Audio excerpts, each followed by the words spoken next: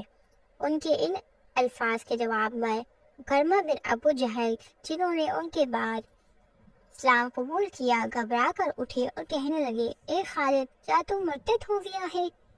حضرت خالد رضی اللہ تعالیٰ عنہ نے فرمایا، میں مرتد نہیں ہوا بلکہ مسلمان ہو کر دین حق میں داخل ہو گیا ہوں۔ تب اکرمہ بن ابو جہل کہنے لگے، واللہ تیرے بجس تیرے علاوہ کوئی نہیں ہے جو ایسی بات زبان پر لائے۔ حالانکہ جنگ بدر میں محمد صلی اللہ علیہ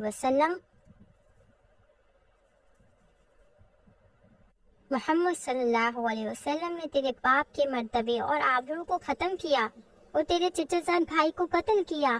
اللہ میں تجھ سے نہیں کہ اسلام لاؤں اور ایسی باتیں کرنے لگوں۔ اے خالد رضی اللہ تعالیٰ عنہ، کیا تجھے معلوم نہیں کہ تیری قوم قریش محمد صلی اللہ علیہ وسلم سے برسر بیکار ہے؟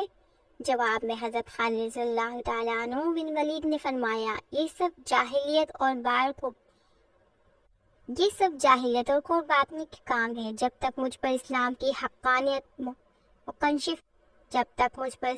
حقانیت منکشف نہیں ہوئی تھی، میں بھی تم لوگوں کے ساتھ تھا، لیکن اب جب کہ مجھ پر حق ثابت ہو چکا ہے اور میں صدقے دل سے مسلمان ہو چکا ہوں۔ بعد ازاں حضرت خالد رضی اللہ تعالیٰ عنہ حضور اقدس صلی اللہ علیہ وسلم کی خدمت میں اپنے ساتھیوں کے ساتھ حاضر ہوئے اور مشرف اسلام ہوئے۔ اسلام قبول کرنے کے بعد اسلام کے حق میں حضرت خالد بن ولید رضی اللہ تعالیٰ عنہ نے جس غزہ میں حصہ لیا وہ موتا تھا۔ یہ پہلا غزہ تھا جس میں حضرت خالد اسلام لانے کے بعد شریک ہوئے اور آپ ہی کے ہاتھوں مسلمانوں کو فتح ہوئی۔ دراصل بصرہ کی حکمران شرجیل کی طرف سے حضور اکرم صلی اللہ علیہ وسلم نے ایک قاصد اپنا خط دے کر روانہ کیا۔ قاصد کا نام حارث رضی اللہ تعالیٰ عنہ بن عمیر تھا۔ دنیا بھر میں قاصد کی عزت، سفیر کا احترام اور اس کی جان کی حفاظت فرض سمجھی جاتی ہے، لیکن اپنی طاقت کے ذام میں بصرہ کے حاکم شرجیل نے حضرت حارث رضی اللہ تعالیٰ عنہ کو نہایت بے دردی سے شہید کر دیا۔ جب حضور اقدس صلی اللہ علیہ وسلم کو اپنے قاصد کی شہادت کی خبر ہوئی تو سخت صدمہ ہوا۔ کچھ عرصہ تو آپ یہودیوں کی سازشوں کو دبانے میں مصروف رہے، لیکن جو ہی اس طرف سے اطمینان ہوا تو حضور اقدس صلی اللہ علیہ وسلم نے 3000 مسلمانوں کا ایک لشکر تیار کیا اور بصرہ کے ولی شرجیل سے حضرت حارث رضی اللہ تعالیٰ عنہ بن عمیر کا قصاص لینے کے لیے روانہ کیا۔ لشکر کی امارت حضرت زید رضی اللہ تعالیٰ عنہ بن حارث کی سپرد ہوئی۔ روانگی سے قبل حضور اقدس صلی اللہ علیہ وسلم نے ہدایت فرمائی، اگر زید بن حارث شہید ہو جائے تو جعفر بن ابو طالب لشکر کے امیر ہوں گے، اور اگر جعفر بن ابو طالب بھی شہید ہو جائے تو عبداللہ بن رواحہ امیر لشکر ہوں گے، اور اگر وہ بھی جنگ میں کام آ جائے تو لشکری آپس میں مشورہ کرنے کے بعد جس کو چاہے اپنا سالار اور امیر مقرر کر لے۔ موتا سرزمین کا ایک چھوٹا سا قصبہ تھا۔ جب یہ لشکر موتا پہنچا تو بصرہ کے حاکم شرجیل نے مسلمانوں کے لشکر کا احوال معلوم کرنے کے لیے اپنے بھائی سدوس کو 250 سواروں کے ساتھ موتا کی طرف روانہ کیا۔ مشرکین کا یہ گروہ مسلمانوں کی بے خبری میں پہنچا اور جنگ شروع ہو گئی، چنانچہ سدوس مارا گیا۔ شرجیل اپنے بھائی سدوس کی قتل کی خبر سن کر خوفزدہ ہو گیا اور ایک قلعے میں پناہ لے لی۔ پھر وہاں سے اپنے ایک اور بھائی کو کیسر روم کی طرف روانہ کیا اور اس سے مسلمانوں کے خلاف مدد لی۔ چنانچہ رومنوں کا کیسر ہرکلس نے 1,00,000 لشکر مسلمانوں کا مقابلہ کرنے کے لیے بھیجا۔ بعض مورخین نے یہ کہا ہے کہ ہرکلس کے لشکر کی تعداد 1,00,000 سے زائد تھی۔ جب اس لشکر کی خبر مسلمانوں کو ہوئی تو انہیں تشویش ہوئی۔ بعض لوگوں نے مشورہ دیا کہ اس صورتحال سے حضور اقدس صلی اللہ علیہ وسلم کو مطالعہ کیا جانا چاہیے۔ حضور اکرم صلی اللہ علیہ وسلم چاہے ہمیں واپسی کا حکم دے یا کمک روانہ فرمائے۔ چنانچہ اس موقع پر عبداللہ بن رواحہ نے لوگوں کو مخاطب کرتے ہوئے کہا، جس چیز یعنی شہادت سے تم ڈرتے ہو اس کے لیے تو اپنا وطن چھوڑ کر یہاں آئے ہو، اور مسلمانوں کو کبھی بھی لشکر کی کثرت نے فتح مند نہیں کیا۔ بدر کی لڑائی میں ہم بہت کم تھے اور دشمن بہت زیادہ۔ ہمارے پاس بے سر و سامانی کی وجہ سے صرف 2 گھوڑے تھے، لیکن پھر بھی خدا نے کفار پر جو ہر قسم کی ساز و سامان سے آراستہ تھے ہم کو فتح عطا فرمائی۔ اس وقت ہماری مہم کی تکمیل صرف 2 صورتوں میں ہو سکتی ہے، یا تو ہم فتح حاصل ہوگی یا ہمارا غازیان اسلام میں نام ہوگا یا شہادت نصیب ہوگی۔ اس صورت میں ہم جنت میں اپنے دوستوں سے ملاقات کریں گے اور ہر صورت میں ہم خداوند قدس کی رضامندی حاصل کریں گے جو ہماری زندگی کا مقصد و مدعا ہے۔ عبداللہ رضی اللہ تعالی عنہ بن رواحہ کے ان الفاظ کے جواب میں سارے صحابی رضی اللہ تعالی عنہ نے تائید کی۔ چنانچہ مشرکین کا مقابلہ کرنے کے لیے مسلمانوں نے اپنی صفیں درست کرنا شروع کر دی۔ حضرت رضی اللہ تعالی عنہ بن حارث مسلمانوں کی لشکر کی قیادت کر رہے تھے۔ جنگ کے دوران وہ شہید ہو گئے۔ آپ کی شہادت کے بعد حضرت جعفر رضی اللہ تعالی عنہ نے امارت سنبھالی۔ کفار سے لڑتے ہوئے آپ کا گھوڑا زخمی ہوا، آپ گھوڑے سے گر پڑے اور اس جنگ میں وہ بھی کام آ گئے۔ اس کے بعد حضور اقدس صلی اللہ علیہ وسلم کی ہدایت کے مطابق عبداللہ بن رواحہ کو لشکر کا امیر مقرر کیا گیا اور کفار سے مقابلہ کرتے ہوئے وہ بھی شہید ہو گئے۔ مسلمانوں کے ان سالاروں کے شہید ہونے کی وجہ سے کفار کی ہمت بڑھ گئی۔ جب عبداللہ رضی اللہ تعالیٰ عنہ بن رواحہ شہید ہوئے تب ایک صحابی ثابت رضی اللہ تعالیٰ عنہ بن اکرام نے لشکر اسلام کا علم سنبھالا اور مسلمانوں کو مخاطب کر کے کہا، اے گروہ مسلمان، تم لوگ کسی ایک شخص کو اپنا امیر بنانے پر متفق ہو جاؤ۔ میں نے اسلام کے علم کو سنبھالنے میں بلا اجازت ضرورت کر کے ایک نیک کام کیا ہے، کسی کا حق غصب نہیں کیا۔ جواب میں لشکریوں نے بلند آواز میں کہا، ہم تمہارے امیر بننے پر راضی ہیں۔ اس پر ثابت بن اکرام رضی اللہ تعالیٰ عنہ کہنے لگے، میں اس کام کی صلاحیت نہیں رکھتا، تم لوگ خالد بن ولید رضی اللہ تعالیٰ عنہ کو اپنا امیر بنانے پر متفق ہو جاؤ۔